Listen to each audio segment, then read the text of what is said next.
বর্তমান সময়ে জনপ্রিয় রোমান্টিক জুটি ইয়াশ রোহান ও তানজিন সাহেরা তটনি। দিন দিন বাংলা নাটকের জনপ্রিয়তা বেড়েই চলেছে, সেই ধারাবাহিকতায় আবারও নতুন নাটক নিয়ে হাজির হয়েছেন জনপ্রিয় এই জুটি।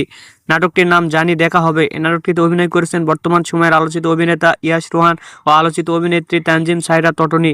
এই নাটকটির রচনা ও পরিচালনা করেন মাহমুদ মহিন। নাটকটি খুব শীঘ্রই সুলতান এন্টারটেইনমেন্টের ইউটিউব চ্যানেলে প্রকাশিত হবে। আপনারা দেখতে চাইলে অবশ্যই ঈদে সুলতান এন্টারটেইনমেন্টের ইউটিউব চ্যানেলে চোখ রাখুন এবং নিয়মিত নতুন নতুন নাটকের আপডেট পেতে হলে অবশ্যই চ্যানেলটিকে সাবস্ক্রাইব করে রাখুন।